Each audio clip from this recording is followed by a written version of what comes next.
Je veux disposer mon cœur pour que tu viennes le dilater. Oui, tu fais du bien à nos âmes. Et les mains ouvertes vers toi, nous voulons te laisser nous évaluer. Car c'est comme ta pluie qui ruisselle sur nos vies. Oui, fais-le voir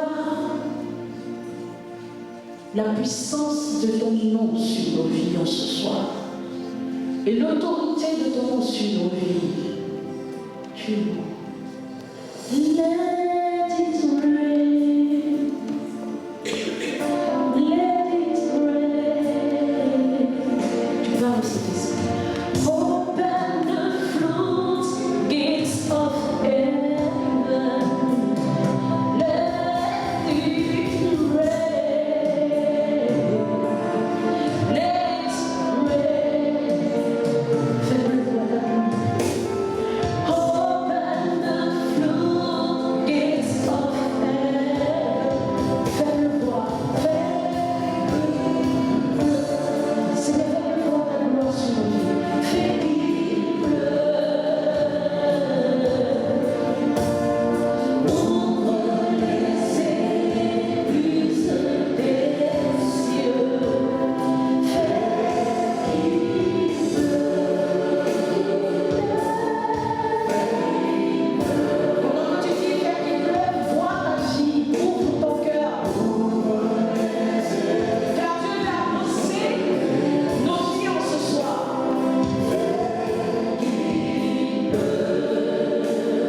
Seigneur, viens inonder ma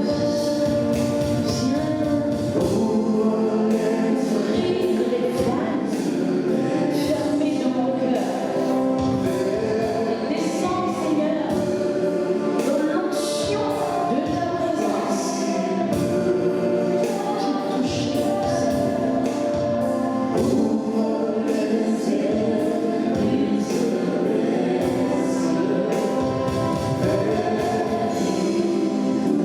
merci Seigneur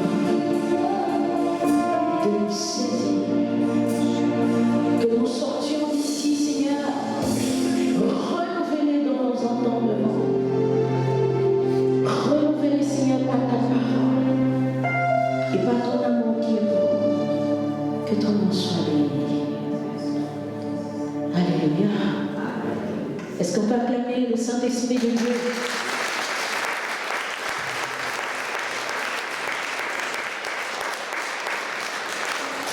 Amen.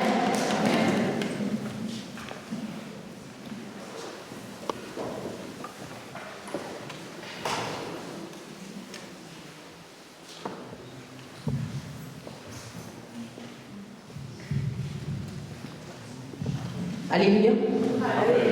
Je vous salue dans le nom précieux de Jésus. Pierre, ça va? C'est bon? Vous me faites signe. Hein? Alors, bonne année. Pour ceux que je n'ai pas encore vus, c'est ça la tradition, hein, se souhaiter les vœux les meilleurs. Les vœux les meilleurs. Mais ce soir, celui qui a les vœux pas excellents, je ne dirais même pas les vœux, celui qui a un projet de vie et d'amour pour nous a appelés ici chacun par notre nom. Parce que nous sommes comme une fleur au parfum agréable qu'il prend pour planter dans son jardin précieux. Nous sommes plus qu'une perle rare qu'il est allé chercher dans les confins de la terre pour nous ramener vers lui, parce que nous sommes un trésor précieux. Ce soir, la bonne nouvelle qui nous est donnée est une nouvelle de vie, de joie et d'espérance, bien sûr. N'est-ce pas? Et la parole de Dieu qui nous est donnée ce soir est tirée du livre de Jérémie au chapitre 29, le verset 11. Paola, tu peux venir s'il te plaît? Jérémie verset 11. J'ai pas mes lunettes, si tu as les lunettes. Et elle voit sans lunettes.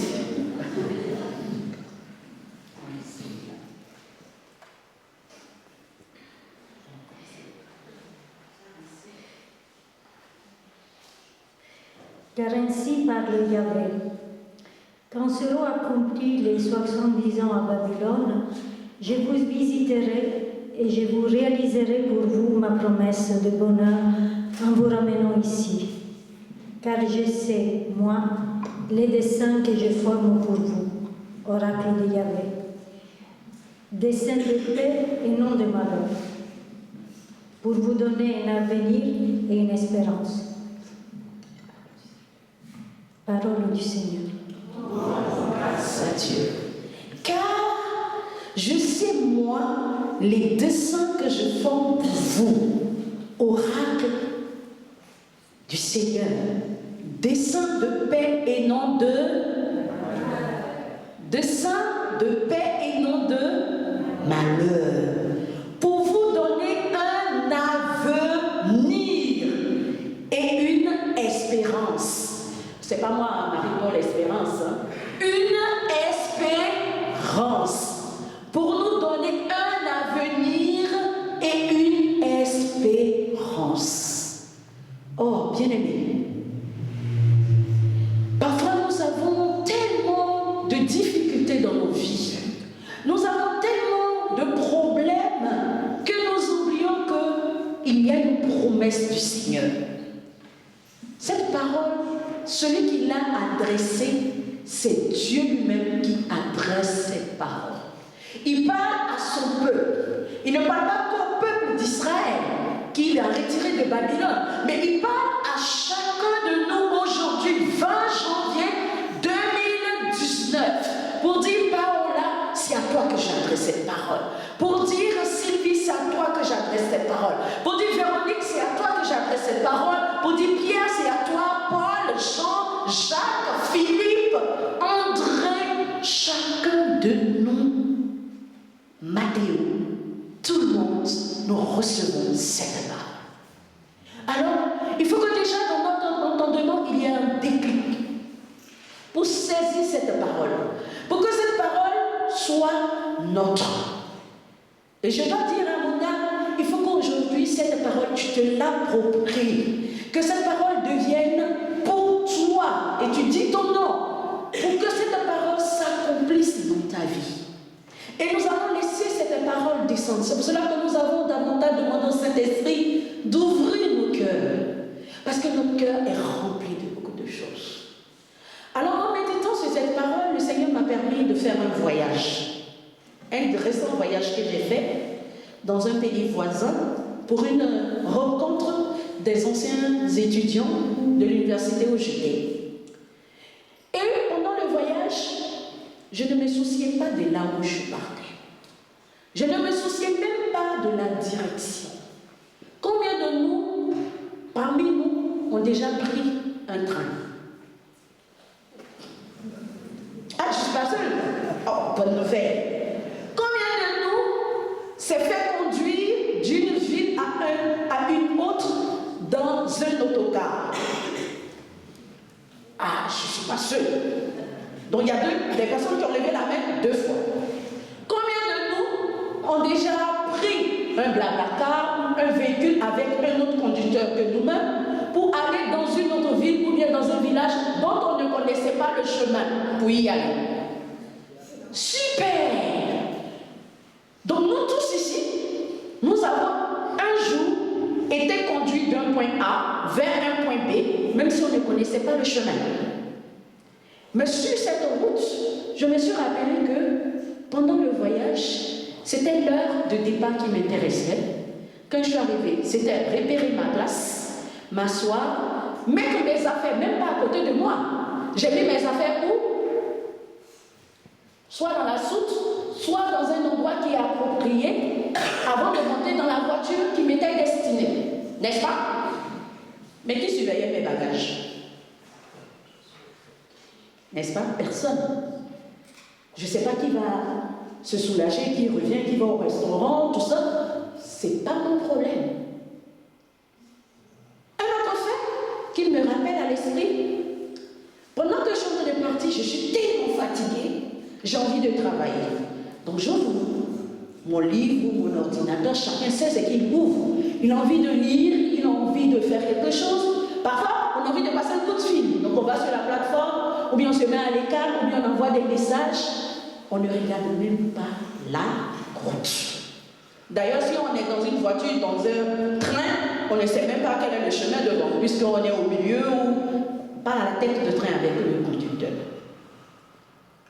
Mais, est-ce qu'on se souciait si le conducteur allait se tromper de chemin? Comment? Non, vous parlez trop fort, j'entends pas. Ah, d'accord. Non, on ne se souciait pas là où nous partions. Et parfois, il arrivait comme moi de faire un petit beau sommeil. On dort bien, et puis c'est quand on entend l'appel, on dit, dans 5 minutes, nous approchons de la gare. De Puget sur Argence, même s'il n'y en a pas encore. C'est là qu'on se réveille et on ramasse nos affaires et on descend. Mais qu'est-ce qui nous a prouvé qu'on était réellement à Puget sur Argence? Parce que dans 5 minutes, on n'est même pas encore arrivé pour voir les panneaux. Mais qu'est-ce qui s'est passé? Je vais vous passer le micro. Voilà. Qu'est-ce qui s'est passé? Pourquoi on dort, on parle, on cause, on fait tout, on ne connaît pas le chemin, mais on arrive. Mais qu'est-ce qui s'est passé? Qu'est-ce qui a fait qu'on était... On fait confiance. On fait confiance. On fait confiance à qui? Chauffeur, au conducteur. Au chauffeur ou au conducteur? Qui connaît le chauffeur? Qui a déjà vu le chauffeur? Qui a déjà vu le CV du conducteur? Bien-aimé, la providence, on va y arriver. Mais vous êtes une prophétesse, vous êtes déjà en avance sur nous tous. On va vous rattraper tout à l'heure. Nous ne savions pas le chemin, mais nous savions une chose, c'est que ce train, cet autocar, ce véhicule ira jusqu'à bon port. Nous savions que le chauffeur, le conducteur, a toutes les capacités, il a toutes les potentialités pour que nous puissions arriver jusqu'à destination. C'est pour cela qu'on peut se permettre un petit sommeil. On est tranquille, nous avons confiance. Mais souvent, bien aimé, l'auteur de toutes choses qui nous dit, les projets qu'il a fondés sur nos vies, qui ne sont pas des projets de malheur, mais des projets de paix, pour qu'il y ait de l'abondance dans nos vies, pour qu'il y ait de la joie dans nos vies, pour que nous ayons la santé, pour que nous ayons la joie, pour que nous ayons tout ce que vous avez comme intention de prière aujourd'hui. Parfois, nous montons dans le véhicule avec lui, nous montons dans le train avec lui, mais en cours de route, nous ouvrons les portières et nous sautons. C'est ce qui arrive.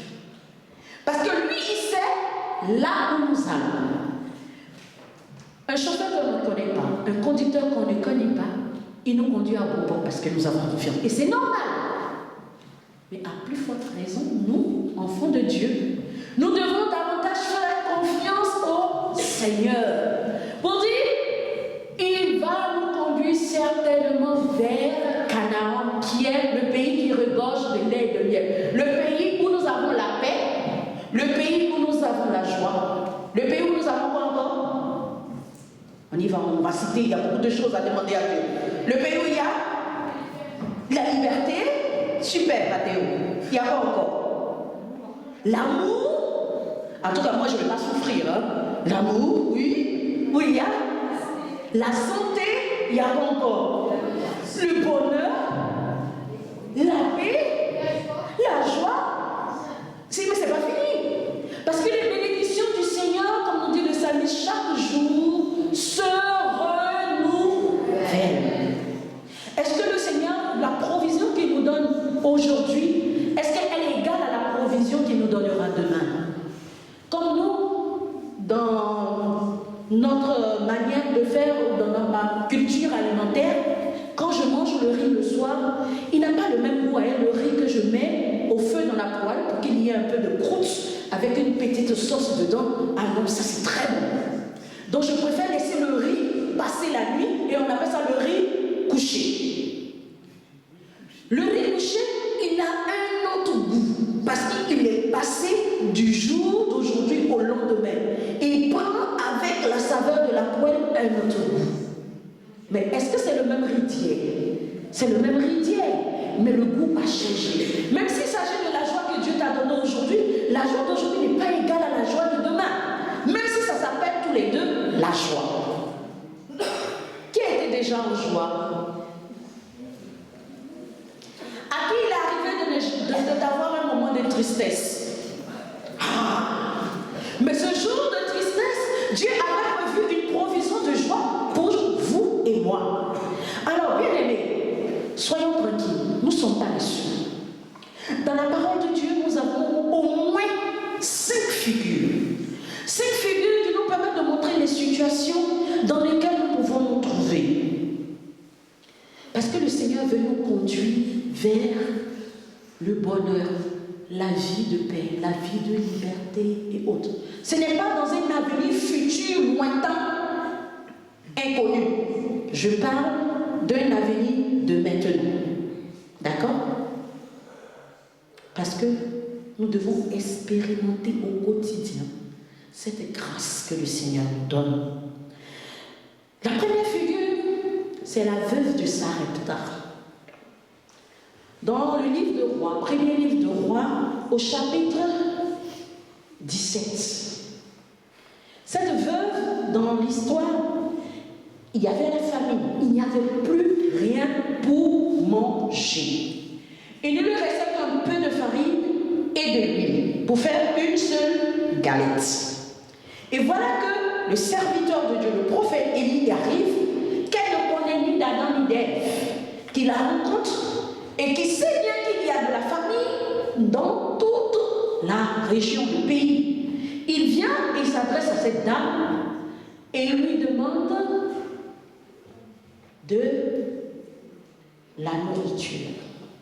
Et elle lui dit, homme de Dieu, je ne vais pas vous mentir, il ne me reste plus qu'un peu de farine et de l'huile. Pour que moi et mon fils, c'est-à-dire la dernière ration, nous allons manger et après nous allons attendre notre mort.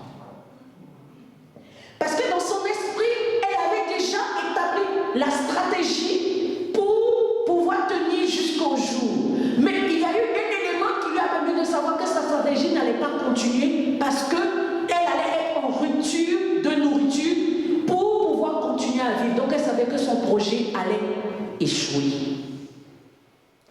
Tout ce qu'elle a fait comme effort pour rationner jusqu'il ne lui restait qu'une portion.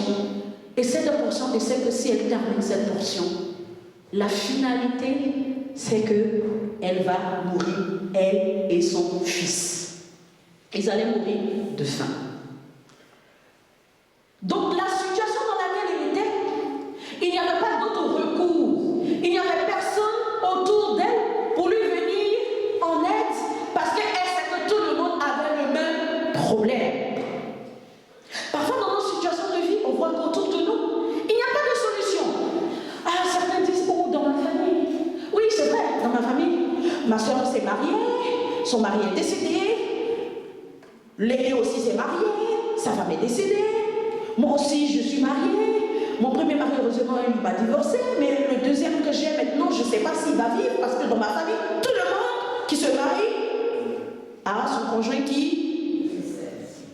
Parce qu'autour de vous, il y a une circonstance ou des événements qui vous permettent de dire si A fait B et que A' fait B', ça veut dire que moi C, je vais faire C'.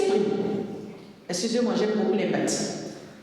Pour dire que si Alice a vécu la situation difficile et que Jérémie, qui est proche de moi, a vécu la situation difficile, c'est que moi, Marie, je vais vivre la situation difficile. Bien aimé, avec Dieu, les enfants de Dieu ne sont pas dans cette logique de calcul rationnel de A égale à B, de B égale à C. déjà, commençons à sortir de tous ces contextes. Comme la veuve de Sarepta. Quand il lui a demandé la farine, j'imagine toutes les questions qui ont fusionné dans sa tête. Mais elle s'est certainement dit, ce monsieur, s'il me demande ça, qu'il n'a pas pitié de moi, ça veut dire qu'il sait qu'il y a quelque chose de bon. Et si je sais que ce monsieur, il vient de Dieu, ça veut dire que ce monsieur a la solution à mon problème. Ou, même s'il n'a pas la solution, que je mange aujourd'hui ou que je mange demain, de toutes les façons, je vais mourir. Alors, pourquoi ne pas essayer? Donc, elle a osé remettre la condition de survie pour le jour à Élie. Elle a osé risquer son don en faisant à manger pour Élie. Elle a osé, par elle seule, risquer aussi la vie de son fils pour donner à manger à Élie. Mais souvent, bien aimé, dans notre relation avec le Seigneur, tout est bon, il nous conduit à bon port, on est tranquille, on dort et autres. Et on ne veut pas faire d'efforts. Nous ne voulons pas faire comme la veuve de Sarepta, un bond en avant pour oser et risquer. Ah oui, mais si je vais, oh la prière, la messe du dimanche est à 9h30. Mais non, de là où je viens, ils ont rapporté à l'un des vicaires que oui, vous savez, nous on venait à l'église, hein, mais nos parents, quand on était enfants, ils nous tiraient toujours les oreilles pour qu'on soit à l'église à 9h. Et maintenant qu'on est plus grand, on a des enfants, des petits-enfants, on ne veut pas imposer à nos petits-enfants d'aller aussi à l'église à 9h parce que c'est le fait subir la souffrance qu'on a subie. Oui, vraiment, vous avez raison de faire ça. Parce que on trouve des arguments pour toujours justifier ce que nous ne faisons pas comme devoir en tant qu'enfants de Dieu. Nous devons oser comme la veuve de Sarepta pour dire j'accepte de donner une partie. Même si elle me coûte, je l'accepte. Il n'y a pas longtemps, j'ai reçu, on écoute quelqu'un que je ne connais pas, qui me parlait de sa situation affective qui était très difficile. Elle est dans une situation affective très difficile avec son compagnon et en même temps elle a commencé une relation avec un autre compagnon. Mais à distance. Donc pour elle, il n'y a rien de grave. Il est à distance, je suis ici, tranquille, mais je ne suis plus avec mon compagnon. Vous voyez un peu le schéma. Je donne mon bras là-bas et puis je suis ici attachée. Et puis je veux sortir. Comment est-ce possible? Il faut que je puisse me détacher des deux côtés, être libre pour pouvoir choisir ma direction. Donc je lui ai dit, tu es obligé de faire toi-même la part des choses. Qu'est-ce que tu veux vivre avec le Seigneur? Je ne te dis pas quitte ici, va ici, fais ceci, mais à toi de trouver où est-ce que tu dois te positionner pour vivre la paix intérieure. Et parfois c'est ça, on est tiraillé en deux choses et on veut quelque chose. Donc déjà vous êtes tiraillé en deux choses et vous voulez quelque chose. Donc le mouvement est assez difficile, n'est-ce pas? On enchaîne les deux parties et puis on veut avancer. Le corps est déjà entre deux directions opposées et on veut aller à la transversale. C'est un supplice. On va pleurer. Ça fait mal. Oh, mais pourquoi je souffre? Mais parce que mes deux bras sont attachés. Pourquoi je souffre? Parce que je vais aller dans une autre direction qui est contraire à celle dans laquelle je suis déjà. Mais il me faut couper les endroits où je suis. Et ça coûte cher. Je ne vous fais pas un beau texte pour dire « Oh, tout va aller bien ». Ça va faire pleurer. Ça va étreindre le cœur. Mais je sais que la décision que je suis en train de prendre, c'est une décision sûre. Et vous voyez ce qui s'est arrivé comme miracle. Cette femme qui n'avait rien est passée de l'état de pauvreté, de misère, à l'état d'abondance. Parce que le prophète Élie a prophétisé sur sa vie, a prophétisé dans sa famille. Et les promesses que Dieu avait prévues depuis toute éternité pour cette femme qui n'était pas des projets de mort, mais un projet de vie, le Seigneur a accompli une abondance. Et la femme n'a jamais manqué d'un seul grain de blé. Donc même, le Seigneur nous dit aujourd'hui, si tu donnes un pan de ce qui te retient, je vais davantage arroser ta vie. La deuxième figure, bien-aimée, est la figure de Joseph. Voici quelqu'un. Joseph et ses frères. Ses frères qui l'ont pris et qui sont allés le vendre. Joseph était le bien-aimé, nous dit la parole de Dieu. Genèse chapitre 37. Quant à Jacob, il s'installa dans le pays de Canaan, là où son père avait séjourné. Voici la lignée de Jacob. À l'âge de 17 ans, Joseph prenait soin du troupeau avec ses frères. Le garçon était en compagnie des filles de Bila et de Ziba, les femmes de son père, et il rapportait les mauvais propos à leur père. Jacob aimait Joseph plus que tous ses autres fils parce qu'il l'avait eu dans sa vieillesse et il lui fit un habit de plusieurs couleurs. Ses frères remarquèrent que leur père l'aimait plus que tous et se mirent à le détester. Ils étaient incapables de lui parler sans agressivité. Vous imaginez le tableau? Joseph était le préféré de son père. Tout le monde le savait, parce que Jacob était tellement vieux que quand il a eu Joseph dans sa vieillesse, c'était les chouchous. C'est comme les mamies. Les mamies avec leurs petits-enfants, elles ne peuvent pas résister. Mais cela a attiré la colère des frères de Joseph sur Joseph. On dit qu'ils étaient incapables de s'adresser à Joseph sans être agressifs. Donc imagine. Parmi nous, beaucoup ont vécu des situations difficiles. Pas parce qu'ils étaient les chouchoutés de la famille, mais pour une question ou une autre, un frère ou une sœur n'est pas d'accord. Ou quand les parents sont décédés, après la question de partage de biens, il y a des personnes qui n'ont pas pu se parler pendant 20 ans, 30 ans, 40 ans. Il y a des personnes qui portent une lourdeur dans le cœur parce que dans leur famille, ils ont vécu des choses qui ont marqué leur mémoire, qui ont marqué leur cœur. Ils ont entendu des paroles qui les ont attristés. Et tout ça a entraîné un sentiment de rejet. Tout ça a entraîné, comme Joseph, un sentiment de trahison. Mais le projet que Dieu avait sur la vie de Joseph était un projet de bonheur. Parce que Joseph, quand il était tout petit, il avait fait 2 songes. Dans l'un, la lune et le soleil et les étoiles sont venues danser autour de lui. Joseph avait vu des gerbes de blé dans le champ et il y en avait 12. Et il y avait 11 qui sont venus se prosterner devant lui et sa gerbe. Joseph savait qu'il allait être un homme béni. Mais en cours de route, combien d'entre nous n'ont pas entendu une parole forte depuis qu'ils étaient enfants? Ah oui, moi je suis la fille de la terre, j'ai été consacrée à l'autre. Ah moi, ma marraine m'a fait tel pèlerinage.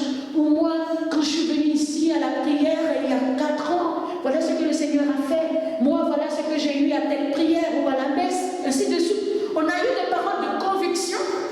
Et sur le chemin, on s'est rendu compte qu'il y a eu des obstacles. Voilà Joseph. Il finit comme esclave dans un pays étranger, loin de sa terre. On veut dire, il se retrouve en Asie et de là-bas, il se retrouve en Afrique. Parce qu'il a été vendu et s'est retrouvé en Égypte. Une terre qu'il ne connaissait pas. Mais est-ce que pour autant Joseph est resté en s'apitoyant sur son sort? Parce que devant l'obstacle, il ne faut pas nous dire « Oh, c'est fini pour nous. C'est fini parce qu'il n'y a plus d'espoir. » Car la parole de Dieu qu'il a prononcée en Jérémie, elle s'accomplit pour chacun de nous pour dire « Les projets que j'ai sur ta vie ne sont pas des projets de malheur, mais ce sont des projets de bonheur. Pour que tu puisses avoir un avenir sûr et meilleur. Pour que tu aies une espérance. » Joseph a saisi cette parole. Il s'est dit, si je suis arrivé en tant qu'esclave, si, chacun de nous peut dire, si j'ai été opprimé dans ma famille,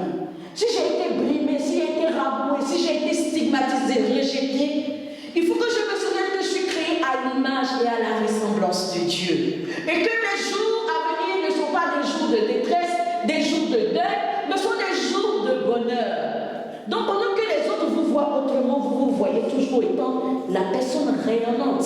Tout à l'heure, on s'est retrouvés au Sacré-Cœur, juste pour partager la joie du jubilé du Sacré-Cœur qui clôture aujourd'hui à Fréjus. Et j'ai salué certaines paroissiennes que je connaissais. Et au moment de partir, je n'avais plus mes lunettes. Et comme j'avais plus mes lunettes, l'une des dames est venue encore vers moi pour me saluer. Ah, bonjour ma soeur, bienvenue. J'ai dit, on s'est salué tout à l'heure. Elle dit, mais qu'est-ce qui s'est passé? Ah, vous n'avez plus vos lunettes, donc je ne vous ai pas reconnu. Même s'il y a un élément sur nos vies qui est parti, il faut que nous puissions nous rappeler que nous sommes toujours identiques. La copie conforme à la grâce et à la bénédiction de Dieu. Parce que même si l'autre ne vous reconnaît plus parce qu'il vous a trouvé un élément qui a changé, vous savez que vous êtes toujours dans les conditions normales de bénédiction. Donc il n'y a rien en vous qui ait changé. L'apparence peut avoir changé, mais vous restez toujours la même personne. Les autres peuvent ne pas vous reconnaître, mais il faut que vous-même vous puissiez vous dire que vous êtes toujours la personne bénie de Dieu. Parce que ce qui nous arrive, bien aimés, quand on vit des situations comme celle de Joseph, qui a tout vécu, trahison, séparation, ainsi de suite, dans un pays inconnu, avec des personnes, il a été même accusé à tort par la femme de Potiphar, si vous voulez, un peu comme le premier ministre, qui voulait avoir des relations avec lui, mais il a refusé.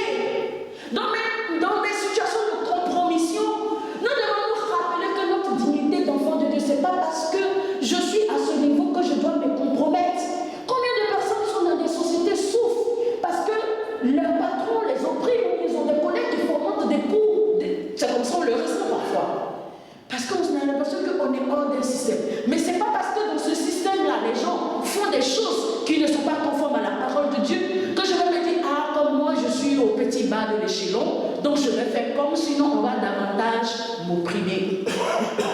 Joseph s'est pas dit, c'est pas parce que je suis esclave, que je suis dans une condition un peu trop bizarre que je vais accepter les avances de cette femme. Il s'est rappelé que lui, Joseph, sa gerbe de blé était là et les 11 autres gerbes se sont prosternés devant sa gerbe. Lui, Joseph s'est rappelé que lui, il était une étoile brillante et que son étoile brillait plus que les autres. Il faut que nous nous rappelions que nous sommes cette fleur au parfum tellement odorant que Dieu lui-même s'exclame devant la beauté qu'il a mise en nous. Il faut que nous nous rappelions que nous ne sommes pas n'importe qui. Ah, ça, je vais vous dire quelque chose. Nous ne sommes pas n'importe qui. Bien aimé, qui est déjà baptisé?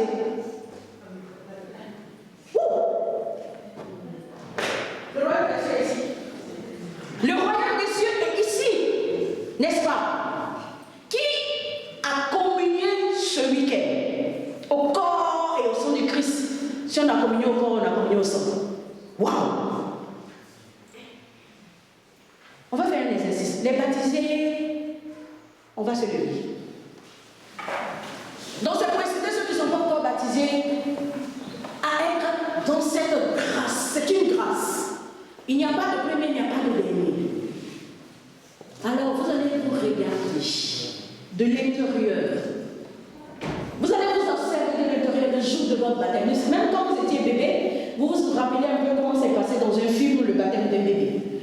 Vous allez vous regarder de l'intérieur, comment cette eau bénite a coulé sur vous et que le prêtre a prononcé ces paroles de grâce. Je te baptise au nom du Père, au nom du Fils et du Saint-Esprit.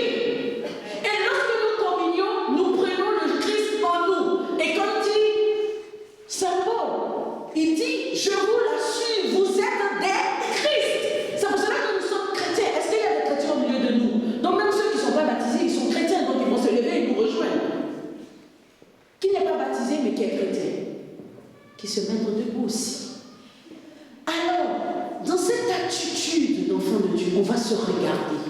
Mais tu ne vas plus te regarder comme tu te regardais avant. Parce que tu n'es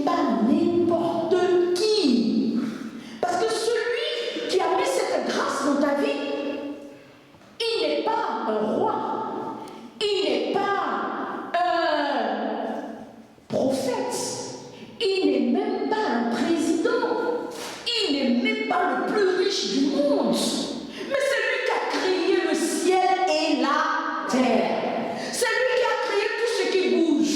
C'est lui qui fait les temps et c'est lui qui fait l'avenir. C'est lui qui dispose de toutes choses. C'est lui qui maintient la lune suspendue au-dessus dans les astres. C'est lui qui maintient la terre dans sa globalité. C'est lui qui connaît comment est formé le cosmos. C'est lui qui sait toutes choses, qui sait quand nous allons commencer à vivre. C'est lui qui connaît notre fin. Est-ce qu'il y a quelqu'un qui est pareil à lui? Nous savons que celui que nous avons, il n'est pas n'importe qui. Il est au-delà de tous les titres que nous pouvons avoir. Alors nous devons nous regarder comme étant des personnes distinguées. C'est pour cela que comme Joseph, même au cœur de la prison, nous sommes ouverts à la grâce de Dieu. Parce que Joseph a reçu un songe. Et quand le pharaon était tourmenté, Joseph est celui que Dieu a permis qu'il interprète le songe d'un des serviteurs et qui s'est souvenu que Joseph était un homme de distinction. Là où tu es, quel que soit l'endroit où tu as commencé à être opprimé, quel que soit l'endroit où tu t'es senti rejeté, commence à te regarder que tu es une perle brillante. Quelle que soit la valeur que les autres te donnent, sache que tu es une valeur de prix inestimable devant le Seigneur. Tu n'as pas de prix. Parce que le prix que tu as, c'est le prix que Dieu lui-même met sur ta vie. Un trésor infini. Alléluia. Nous allons chanter ensemble. Je sais qui je suis. Je ne dis pas ça pour que nous soyons des orgueilleux, mais pour que nous puissions prendre conscience que nous ne sommes pas n'importe qui. Il y a en nous une puissance, un potentiel de grâce, un potentiel de bénédiction pour nous et pour ceux qui sont autour de nous. Nous sommes capables de changer la destinée de tout un peuple, comme Joseph a changé la destinée du peuple d'Égypte, parce qu'il les a secourus avec la grâce que Dieu a donnée. Amen. Nous sommes une génération choisie, appelée pour montrer son excellence. Tout ce dont j'ai besoin, Dieu me l'a donné, car je sais qui je suis. Nous sommes une génération choisie, appelée pour montrer son excellence. Alléluia. Tout ce dont j'ai besoin, Dieu me l'a donné, car je sais qui je suis. Je sais qui je suis en Christ, ce que j'ai en Christ, où je suis en Christ. Je sais qui je suis, je sais qui je suis en Christ, ce que j'ai en Christ, où je suis en Christ. Je sais qui je suis, je marche à la puissance, j'accomplis les miracles, je vis une vie de faveur. Je sais qui je suis, je marche à la puissance, j'accomplis les miracles, je vis une vie de faveur. Je sais qui je suis.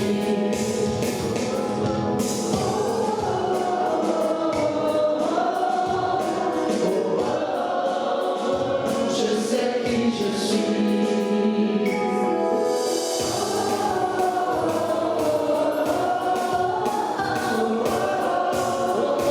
Je sais qui je suis. Si tu sais qui tu es, tu peux acclamer le Seigneur. Et t'asseoir, nous allons terminer rapidement. Les projets que le Seigneur a pour nous sont des projets de bonheur et non de malheur. De la prison, Joseph va devenir une personne distinguée. Le roi, le pharaon, va décider d'enlever son anneau pour lui donner une partie d'autorité sur tous les biens qu'il avait. Amen. Parce que lorsque nous savons que nous ne sommes pas n'importe qui, le mauvais ne peut pas venir nous narguer. Parce que notre difficulté, c'est que souvent, quand nous sommes assis dans le train avec le Seigneur, dit, est-ce que tu es sûr que le conducteur, il a eu son diplôme. Rappelle-toi de l'accident qui s'est passé vers Saint-Jacques de Compostelle en telle année.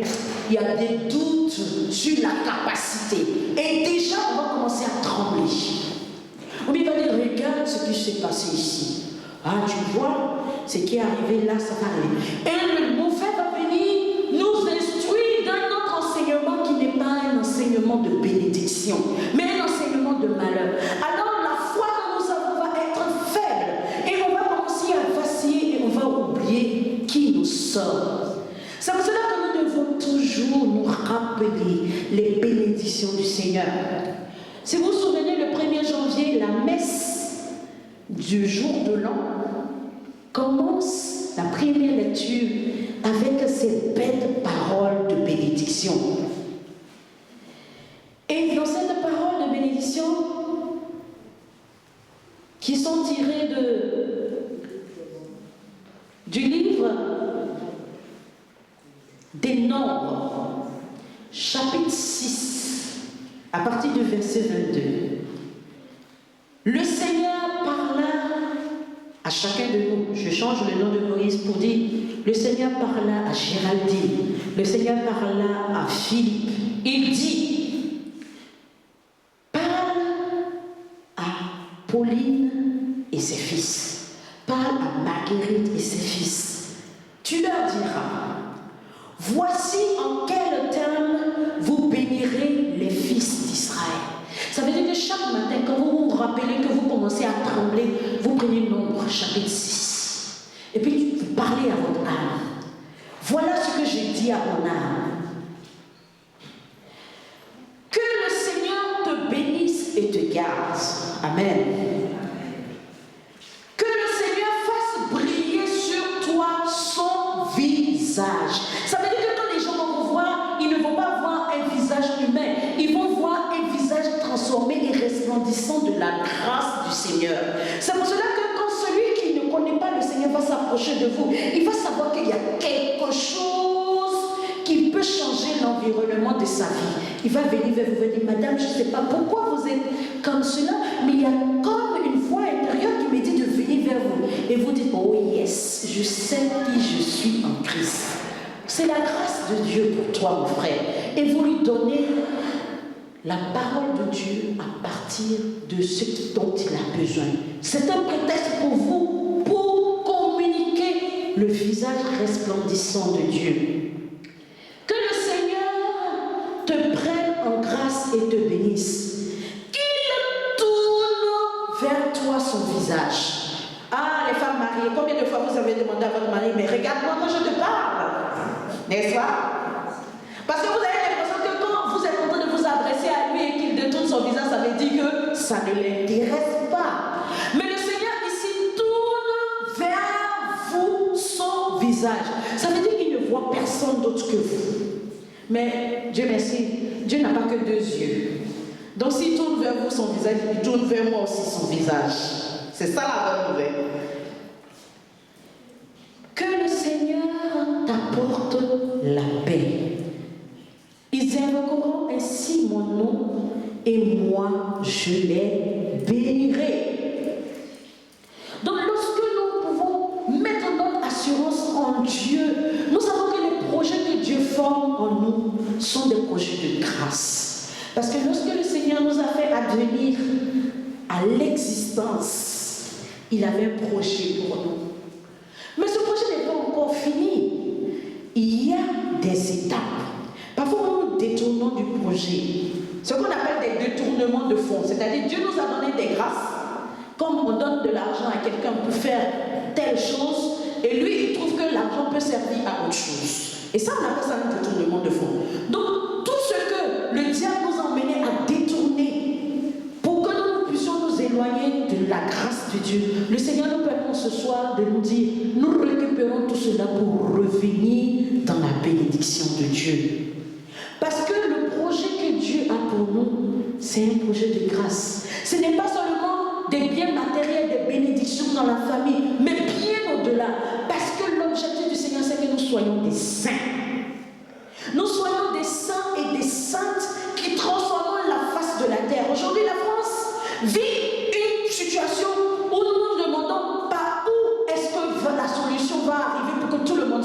français. Mais le Seigneur nous donne l'occasion, nous, de nous lever et de dire avec l'autorité du nom de Jésus qui nous est donné, nous puissions l'élever au-dessus de cette nation pour que la solution soit une solution qui vienne de Dieu lui-même. Parce que la fille aînée de la France n'est pas n'importe qui. Il y a combien de saints canonisés ici en France? Vous pensez que tous ces saints-là, ils ont vécu comme ça? Qu'ils ne savent pas que leur intercession peut être efficace pour ce que nous vivons? Et que nous-mêmes, parmi nous, nous sommes des saints vivants dans notre époque. Moi, j'ai dit, je ne vais pas attendre de mourir pour qu'on dise que je suis sainte. Je veux vivre déjà en tant que sainte maintenant, pour que la grâce de Dieu qui est dans ma vie puisse transformer mon environnement. Il y a des saints qui n'ont jamais pris de micro, mais leur vie a impacté leur environnement. Et le Seigneur nous donne ce soir la grâce de savoir que nous sommes des personnes qui sont des trésors. Car le projet qu'il a pour nous, c'est pour des générations à venir. Que même si nous ne sommes plus là, la grâce qu'il a déposée dans notre vie puisse continuer. L'avenir que le Seigneur construit pour nous aujourd'hui va continuer demain, après-demain, dans un siècle, dans 2 siècles, dans 3 siècles, dans 5 siècles, jusqu'à la fin des temps. Donc nous devons déjà nous rassurer dans le Seigneur. Pour dire, Seigneur, tu as le contrôle de ma vie. Que ce soit la tristesse, la trahison, l'oubli, la dépression, que ce soit même les situations d'échec, ou des situations d'infidélité, ou des situations de péché dans lesquelles nous sommes, nous devons savoir que le Seigneur nous tient par la main. Il nous conduit sûrement. Si nous mettons notre confiance en un conducteur dont nous ne savons même pas le nom ni le background, nous devons être sûrs que celui qui nous tient la main, qui a créé le ciel et la terre, qui a créé toutes choses autour de nous, celui-là, il va nous conduire vers une destination encore plus belle à laquelle nous n'avons jamais pensé. Alors quand ce soit le Seigneur nous bénisse, que le Seigneur nous donne toute grâce ce soir, pour que nous puissions être des personnes touchées par son amour. Alors, bien-aimés, nous allons prier encore. Parce qu'on ne finit pas de prier. Notre vie est une vie de prière. Notre respiration spirituelle, c'est la prière. Donc, quand on coupe notre respiration, ça veut dire que nous ne sommes plus en contact avec le Seigneur. Nous devons continuer à prier, à supplier sa grâce. Et en ce soir, nous allons faire 2 choses. La première des choses, nous allons aller rechercher tous les projets qui ont été détournés, tous les projets qui ont été avortés. Nous allons les rechercher. Je ne sais pas où ils sont, mais vous savez et Dieu sait où ils sont. Tout ce qui était parole de bénédiction sur nos vies, ou bien là où même nous, dans notre entendement, parfois même il y a des personnes, c'est à l'école primaire que Dieu a permis qu'ils aient une claire vision de ce qu'ils allaient faire. Et puis aujourd'hui, à cause de beaucoup de vicissitudes de la vie, ils ne sont pas arrivés et ils trouvent que leur vie, c'est un échec. Mais la bonne nouvelle pour moi ce soir, c'est que rien n'est terminé. Est-ce que quelqu'un peut faire un beau sourire à son frère, à sa soeur à côté et lui dire, rien n'est terminé. Rien n'est terminé. Parce que c'est maintenant les bonnes choses vont commencer. Ce que vous avez vécu, ce n'est rien. Comment dire, la bénédiction de l'arrière-saison n'est rien devant celle qui vient. Rien n'est terminé. C'est maintenant les choses vont arriver. Alors nous allons aller récupérer ce qui nous a été dérobé. Parce qu'on ne savait pas. On ne savait pas que le trésor nous appartenait. Et on a laissé quelqu'un d'autre s'en occuper. On a laissé l'ennemi, le diable, nous manipuler dans notre pensée. Surtout notre pensée. Parfois j'ai envie de prendre ma femme et cogner le mur pour dire, pensée qui m'empêche de pouvoir voir la bénédiction de Dieu change dans mon esprit. Parce que nous nous laissons parfois nous égarer. Mais la parole de Dieu nous permet toujours de revenir. C'est pour ça que la lecture de la parole de Dieu nous permet de nous rappeler des promesses du Seigneur qui se renouvellent chaque jour pour chacun de nous. Alors, si tu veux, tu vas te lever. Puis, en 1 minute, nous allons penser à tous les projets avortés ou détournés dans nos vies. Nous allons penser à tout cela.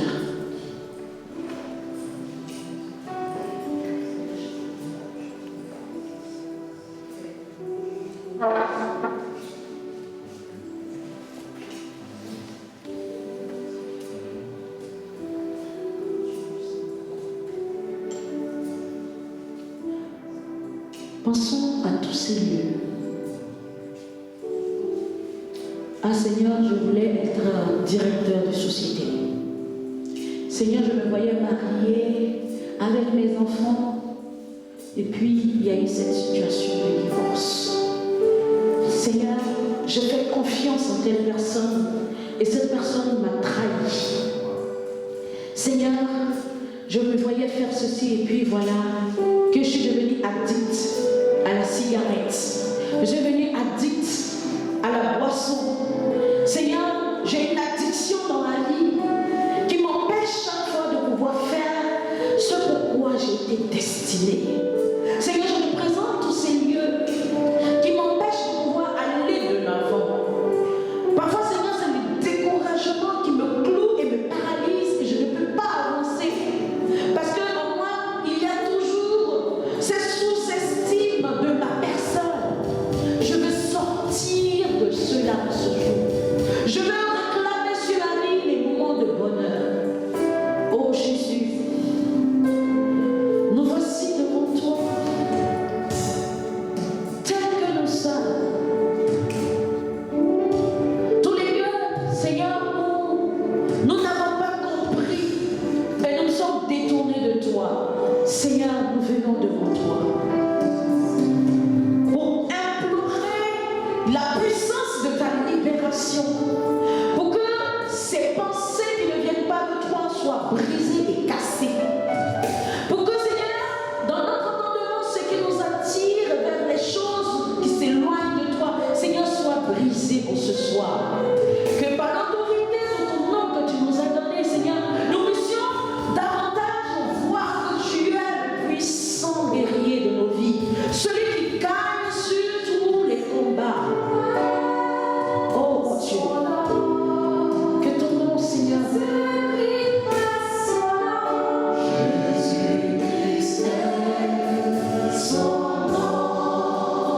nom. Jésus-Christ est son nom.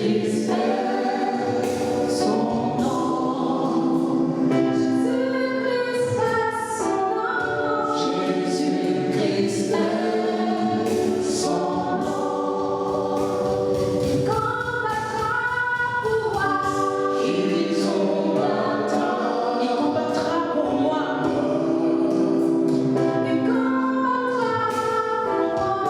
Il combattra pour moi. Oui, tu peux parler à Dieu pendant que nous chantons. Seigneur, regarde ces lieux de la vie. Viens nous tirer de là. Il combattra pour moi. Il combattra pour moi. Puissant guerrier, fort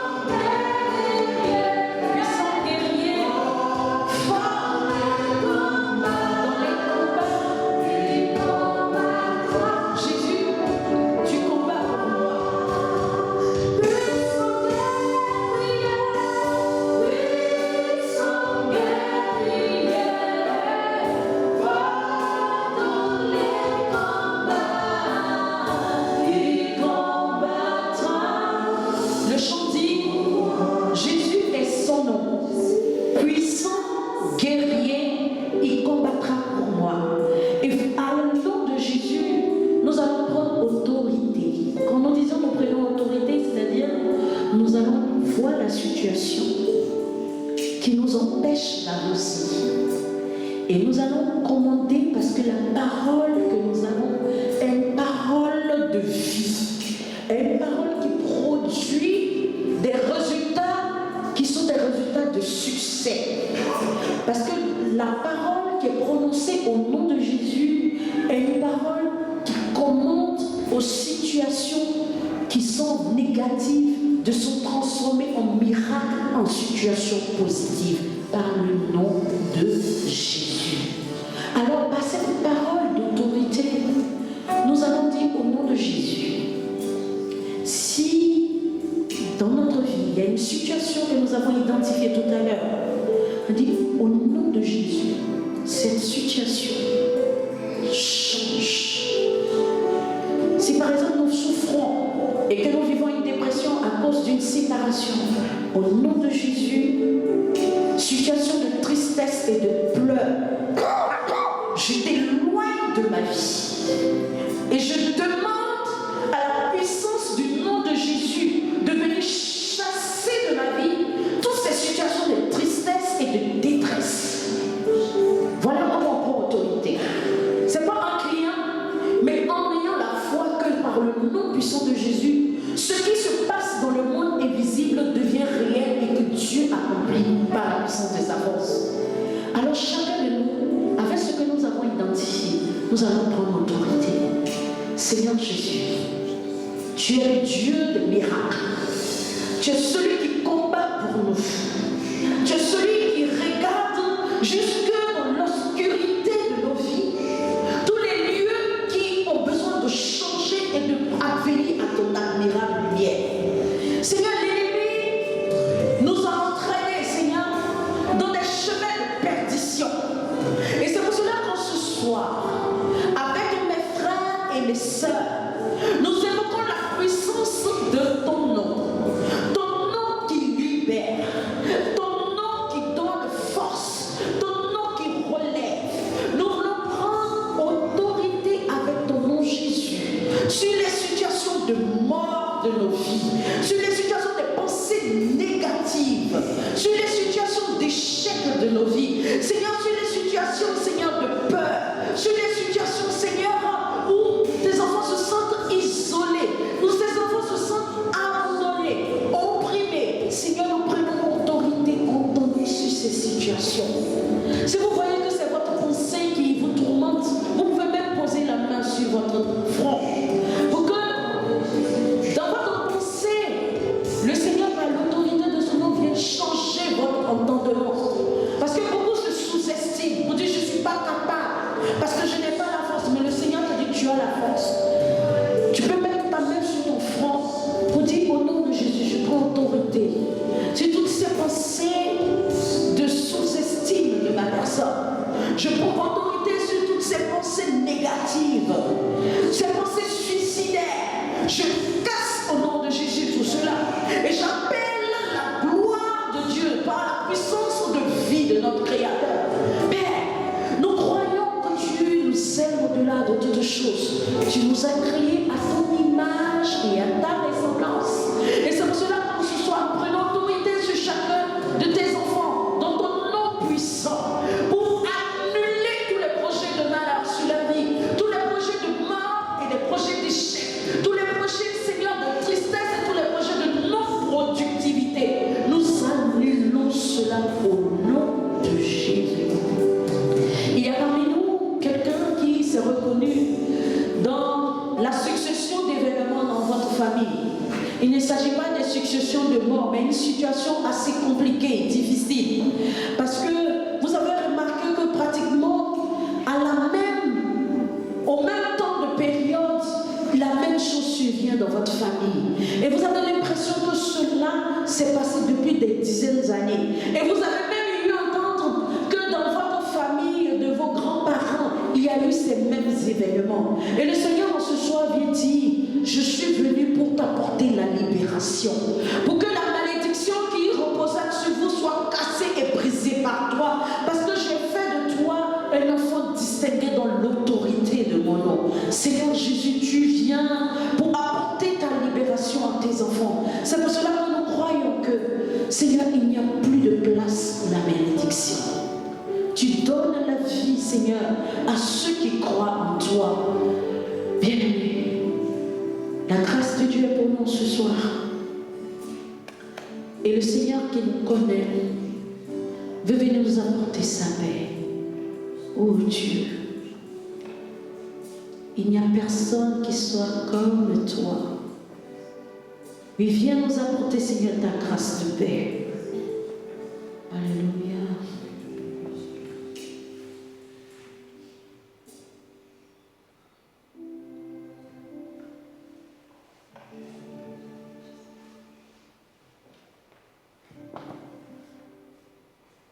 J'ai l'image d'une personne qui a creusé un trou. C'est comme quelqu'un qui a été convaincu dans son âme qu'elle ne pouvait pas faire autrement. Je le dis avec beaucoup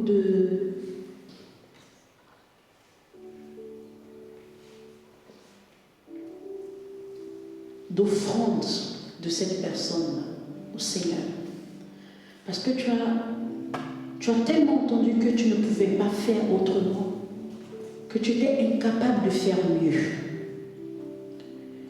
Et dans l'image, la personne a une pelle et est en train de creuser un trou pour elle-même s'ensevelir dans ce trou. Parce que tu avais l'impression que le mieux pour toi, c'était de quitter la face de tous ceux qui t'environnaient pour être recroquevillé. C'est une image, parce qu'en réalité, tu n'as pas quitté ces personnes, mais tu as pris du regret par rapport à ces personnes. À tel point que tu n'es même pas capable de dire ce que tu penses quand tu es en face de ces personnes. Parce que tu t'es dit, tu as tellement entendu que ça ne vaut plus la peine. Et ce trou, c'est un lieu de mort. C'est un lieu d'isolation que tu t'es créé. Et ce lieu-là, le Seigneur vient te dire, ce n'est pas un lieu où il veut que tu sois.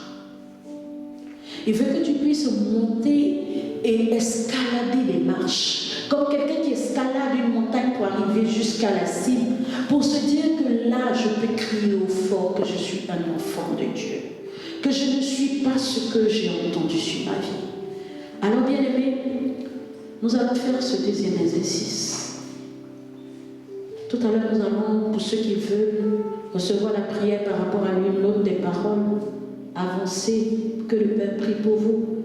Mais nous allons faire cet exercice parce que parfois nos filles, à une période ou une autre, est un peu similaire à cette situation. Nous nous enfonçons.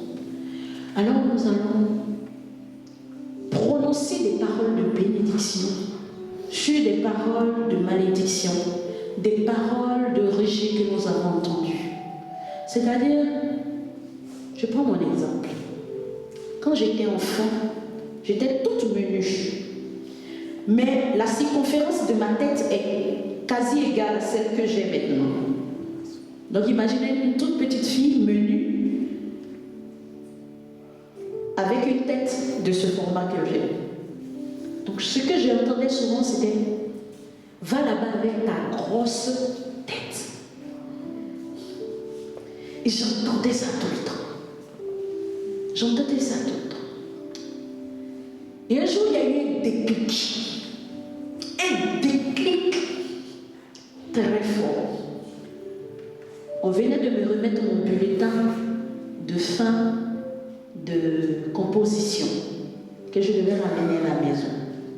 Et j'avais vu dans mon bulletin que dans toutes les matières, je devais être au CE.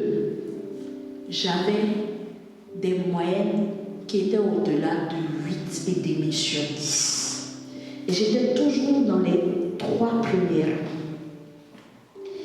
Et j'ai attendu la première personne qui allait me dire que j'avais une grosse tête. Et ça n'a pas raté. Avant la fin de la journée, j'entends « Toi avec ta grosse tête ». Je suis dernière de ma famille, en tant que fille. Après, il y avait un petit garçon, il était tout bleu. Alors, je me suis retournée, puis j'ai dit à la personne, parce que c'est très mal poli de regarder une personne plus âgée en face et de lui parler, et de dire quelque chose qui est contraire à ce qu'elle avait dit. Mais je ne sais pas quelle force qui est entrée en moi. Je lui ai dit, tu sais si j'ai une grosse tête, c'est parce que je sais qu'il y a de l'intelligence dedans, et c'est pour ça que je suis première de classe. Mais ça, c'était un sursaut par la grâce que j'avais j'avais reçu du Seigneur. Ce n'est pas parce que j'avais entendu la parole de Dieu. Mais je me suis dit, il y avait une raison pour que mon cerveau soit aussi développé. Dieu m'a permis de pouvoir faire le lien avec mes résultats scolaires. Et je me suis dit, c'est pour ça que je suis intelligente. Mais plus jamais, personne n'a osé me dire, tu as une grosse tête. Et de toute façon, même si j'entendais, parce que je savais qui j'étais. Alors ce soir, tu ne vas pas faire un sursaut comme moi, mais parce que actuellement tu as laissé